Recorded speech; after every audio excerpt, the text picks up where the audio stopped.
Hello friends, આજે આપણે જે શીખવા જઈ રહ્યા છીએ એડવર્બ ક્લોઝ ઓફ પર્પસ પણ કહી શકો અથવા શોવિંગ પર્પસ.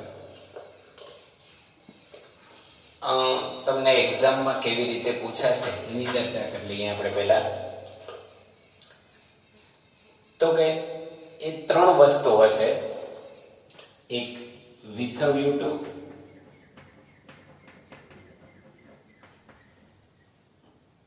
બીજો હશે ઇન ઓર્ડર ટુ,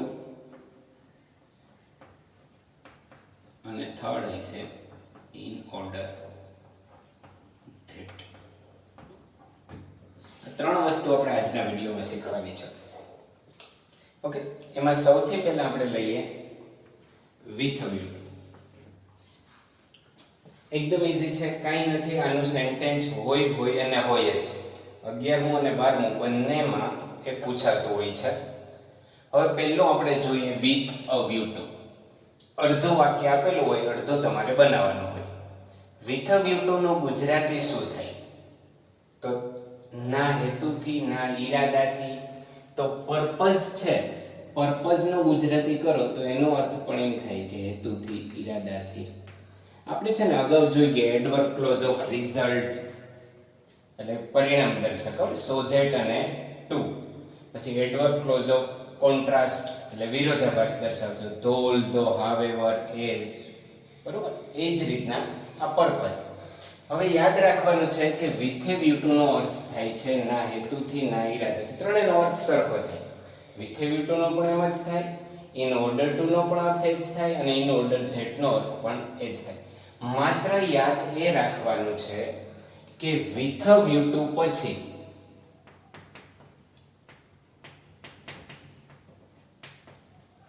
પછી હંમેશા આઈએનજી વાળું ક્રિયાપદ આવે. યાદ રાખવાનું, આ ભૂલવાનું નથી. વિથ એ વ્યૂ ટુ પછી હંમેશા શું આવે? તો કે આઈએનજી વાળું ક્રિયાપદ આવે. જસ્ટ એક્ઝામ્પલ તરીકે કે પ્રિયા વર્ક હાર્ડ, પ્રિયા સખત મહેનત કરતી હતી. વિથ અ વ્યૂ ટુ, ના હેતુથી. એનો હેતુ શું હતો? તમારે જે લખવું એ નોકરી મેળવવાનો, તો તમે એમ લખો મેળવવું એટલે ગેટ, ગેટિંગ ધ જોબ. વધારે પૈસા કમાવાનો, તો કમાવવું એટલે અર્ન, તો તમે એમ લખો પ્રિયા વર્ક હાર્ડ અર્ન. એની પાછળ શું લાગી જાય? આઈએનજી, અર્નિંગ મની, પૈસા કમાવાના હેતુથી. Priya work hard with a view to earning money, પૈસા કમાવાના. with a view to getting the job, with a view to getting first class, first class મેળવવા માટે પણ ભણતી હોય તો એ રીતના. રાજ રેન ફાસ્ટ, રનનો ભૂતકાળ છે. જો રેન એ ગમે તે કાળમાં હોઈ શકે, એની હારે કોઈ લેવા દેવા નથી. રાજ રેન ફાસ્ટ કે રાજ ઝડપથી દોડતો હતો. શું કામ દોડ્યો હતો? તો એ તમારે કહેવાનું બોલ પકડવા માટે, બસ પકડવા માટે, કંઈ પણ તમારી જે ઈચ્છા એ થાય. With a view to catching the bus. Priya work hard with a view to earning money. Raj ran fast with a view to catching the bus. તો આમાં યાદ શું રાખવાનું છે તમારે? કે with a view to પછી શું આવશે? તો કે આઈએનજી વાળું ક્રિયાપદ આવશે. એ વસ્તુ આપણે યાદ રાખવાની છે, બાકી કાંઈ યાદ રાખવાની જરૂર નથી. એક જ વસ્તુ પકડી નાખ. એટલે એવું જરૂરી નથી કે અહીંયા આપણે એમ લખ્યું કે અર્નિંગ મની એટલે અર્નિંગ મની જ લખવું. ત્યાં તમને બીજો કોઈ વિચાર આવે. જસ્ટ એક્ઝામ્પલ તરીકે શું લખી શકો? રાજ પ્રિયા સખત મહેનત કરતી હતી with a view to getting 80% marks. શું કરવા સખત મહેનત કરતી હતી? તો કે 80% માર્ક્સ મેળવવા માટે. પછી રાજ ran fast with a view to, શું કામ બસની જગ્યાએ તમે બીજું લખવું તો શું લખી શકો? રાજ ran fast with a view to catching the ball, બોલને પકડવા માટે. બરાબર, ક્રિકેટમાં બોલ માર્યો હોય એ રીતના. ટૂંકમાં એકદમ ઇઝી છે.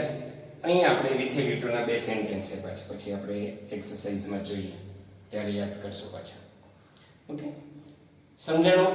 વિથે વિટુ પછી શું મૂકી દેવાનું? આઈએનજી વાળું ક્રિયાપદ. સોવિંગ પર્પઝ હોય એટલે વિથે વિટુ આવે.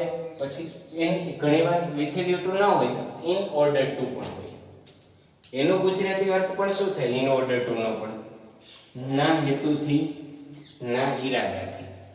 પણ અહીંયા તમારે શું ધ્યાન રાખવાનું છે કે વિથે વિટુ પછી આઈએનજી વાળું ક્રિયાપદ આવતું હતું, ઇન ઓર્ડર ટુ પછી ક્રિયાપદનું કેવું રૂપ આવે? મૂળ રૂપ. આ ફરક છે. વિથે વિટુ પછી આઈએનજી વાળું રૂપ, ઇન ઓર્ડર ટુ પછી મૂળ રૂપ. તો મેં જો અહીંયા પણ એ જ વાક્ય આપ્યા, અહીંયા પણ એ જ આપ્યા, અહીંયા પણ એ જ આપ્યા. શું કામ એકનો એક સેન્ટેન્સ તમને રિપીટ કરે કે તમને ખ્યાલ આવે? માની લો કે અહીંયા આઈએનજી છે તો અહીંયા શું લખશો તમે?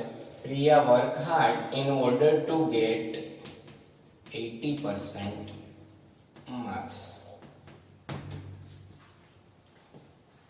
In order to earn money. In order two પછી શું આવી જાય? તો કે ક્રિયાપદનું મૂળ રૂપ આવી જાય. Raj ran fast in order to catch the બસ.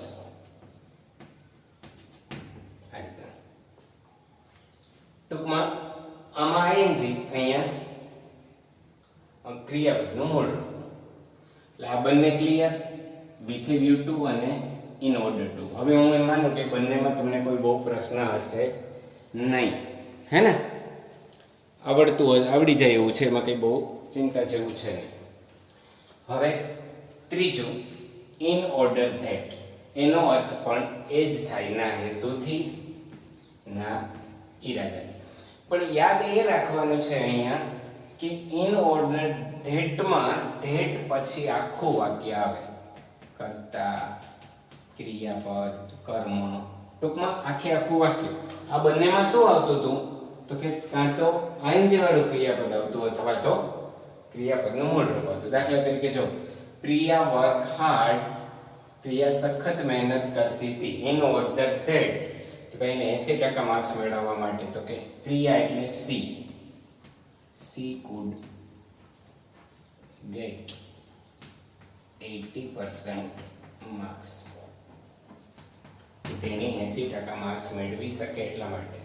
જો could ન લખો તો get નું got, she got 80% માર્ક અથવા she wanted to get 80% marks.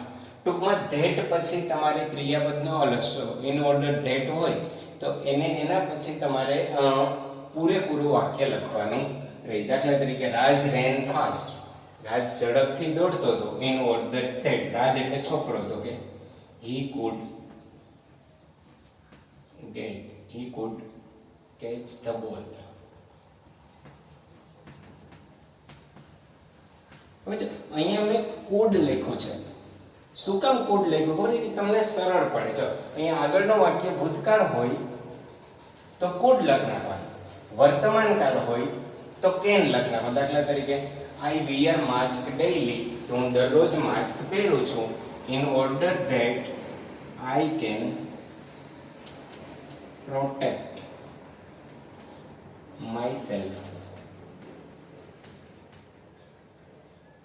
હું મારી જાતને રક્ષણ કરું from COVID-19, from corona. Okay, પણ અહીંયા કેન આવ્યું. શું કામ કેન? તો કે અહીંયા વર્તમાન કાળ છે તો કેન લખ નાખ્યું, ભૂતકાળ હોય તો કુડ લખ નાખ્યું.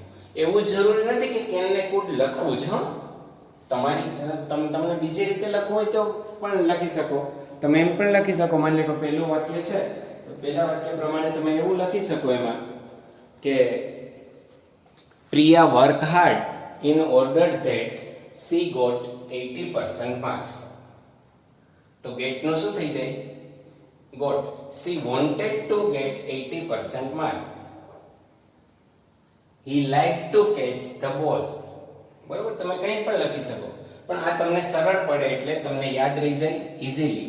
મોડેલ ઓક્સિલરી મૂકી દેવાનું. આગળનું વાક્ય ભૂતકાળ હોય તો could મૂકી દેવાનું. ભૂતકાળ સિવાય કંઈ પણ હોય તો તમારે શું મૂકી દેવાનું? કેન. પછી ક્રિયાપદનું કેવું રૂપ મૂકવાનું? મૂળ રૂપ. ઓકે, અહીંયા મેં થર્ડ વાક્ય એડ કર્યું એ તમને સમજાવવા માટે છે. જો હવે ત્રણ વસ્તુ આપણે શીખ્યા. with a view to એટલે ing વાળું ક્રિયાપદ, in order to માં ક્રિયાપદનું મૂળ રૂપ, અને in order that માં that યાદ રાખવાનું, that આવે ને એટલે આખું વાક્ય. in order that ની જગ્યાએ ઘણીવાર so that આમ ભેગું, so that એટલે તેથી, ના હેતુથી, ના ઈરાદાથી એમ પણ થઈ શકે. દાખલા તરીકે Priya work hard so that she could get 80% marks. in order that ની જગ્યાએ તમે so that પણ મૂકવું હોય તો મૂકી શકો. ઓકે, આ રીતના so પછી વિશેષણ પછી that એમ હોય તો એડવર્બ ક્લોઝ ઓફ રિઝલ્ટ આવશે. so that ભેગું હોય તો એવું થઈ જાય in order that ની જગ્યાએ તમે વાપરી શકો. ઓકે, હવે આપણે જઈએ એક્સરસાઇઝ ઉપર. એમાં મેં તમને બધાને બે બે વાક્ય આપ્યા, તમે જ બનાવી લ્યો છો. તમને બનાવતા આવડી જાય કે નહીં એ આપણે જોઈએ. ચલો, માની લો પહેલું વાક્ય છે I went to Bombay in order that. તો that વાળું વાક્ય that છે તો તમારે શેનાથી શરૂઆત કરવાની? કર્તાથી. આખું વાક્ય કર્તા, ક્રિયાપદ, કર્મ બધું જ. બીજું વાક્ય છે કે he worked hard in order to. તો to પછી શું આવશે? યાદ કરો છો તો કે ક્રિયાપદનું મૂળ રૂપ.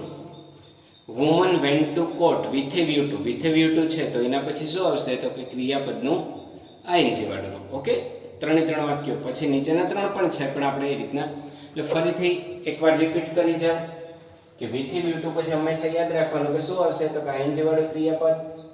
in order to હોય તો એના પછી ક્રિયાપદનું મૂળ રૂપ, અને in order that હોય તો ક્રિયાપદ આખું વાક્ય that પછી કર્તાથી શરૂઆત થાય. તો I went to Bombay કે હું બોમ્બે ગયો તો. શું કરવા ગયો તો એ તમારે નક્કી કરવાનું છે. બરોબર છે? તો તમે એમ કે સર હું નોકરી મેળવવા ગયો તો બોમ્બે, અથવા ફિલ્મમાં કામ કરવા ગયો તો, ગમે તે લખો. તો I went to Bombay in order that જો went ભૂતકાળ છે તો આપણે શું લખશું અહીંયા? could. I could get good job.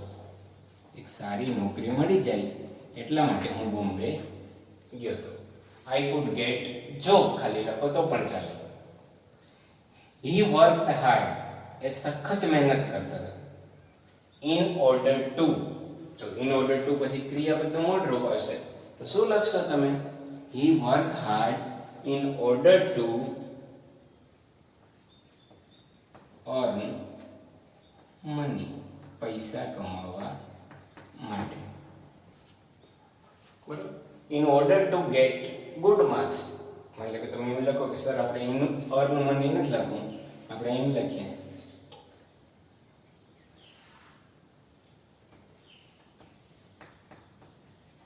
%, Marks નથી લખવા, આપણે એમ લખીએ ગુડ માર્ક્સ. સારા માર્ક્સ મેળવવા માટે. બીજું આપણે લખ્યું હતું ને એમ પણ લખી શકાય કે earn money. પૈસા કમાવા માટે. earn lot of money. વધારે પડતા પૈસા કમાવા માટે. જે લખવું હોય. તો woman went to court. કે સ્ત્રી છે ને એ કોર્ટમાં ગઈ હતી. શું કરવા? કોર્ટ એટલે અદાલતમાં ગઈ હતી. with a view to. જો with a view to આવે એવું તો ક્રિયાપદનું કેવું રૂપ આવવું જોઈએ? ing વાળું રૂપ. તો the woman went to court with a view to getting. ન્યાય મેળવવા માટે. તો ન્યાયને શું કહીએ આપણે? justice. with a view to getting justice. He comes to me daily. એ મારી પાસે દરરોજ આવે છે. કોઈ તમારો મિત્ર, તમારો ફ્રેન્ડ, તમારા કોઈ સગાવાલા તમારી પાસે દરરોજ આવતા હોય તો એનો હેતુ શું હોય? અથવા તમે તમારા સરને મળવા જતા હોય દરરોજ. He comes to me daily with a view to learning English. શું કામ આવે છે? તો કે અંગ્રેજી શીખવા માટે. Rita reads English newspaper. Rita English newspaper વાંચે છે. In order to. શું કરવા વાંચે છે? અંગ્રેજી ન્યૂઝપેપર વાંચવાનો હેતુ શું? બરાબર. પર્પઝ એટલે હેતુ, કોઈ ક્રિયા કરવાનો હેતુ. ટૂંકમાં અહીંયા આપણે છે ને હેતુથી કંઈ લખવાની જરૂર નથી. Rita reads English newspaper in order to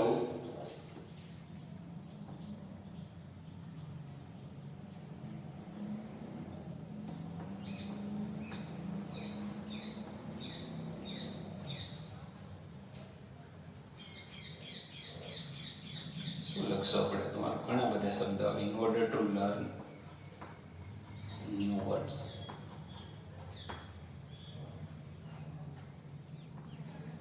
નવા શબ્દો શીખવા માટે. In order to know new words, નવા શબ્દો જાણવા માટે. બરાબર, ગમે તે લખો. Raj met his teacher. Raj એના ટીચરને મળ્યો હતો. શું કામ મળ્યો હતો? તો કે in order that he could solve his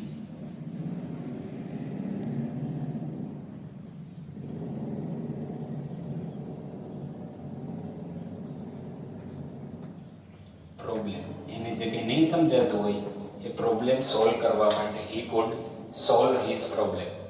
Raj met his teacher in order that he could solve his problem, કે એનો પ્રોબ્લેમ સોલ્વ કરી શકે એટલા માટે. ઘણી વાર છે ને સોલ્વિંગ પર્પઝ ની જગ્યાએ શું લખેલું હોય તમને ત્યાં? એમ પણ લખેલું હોય એક્સપ્રેસિંગ પર્પઝ,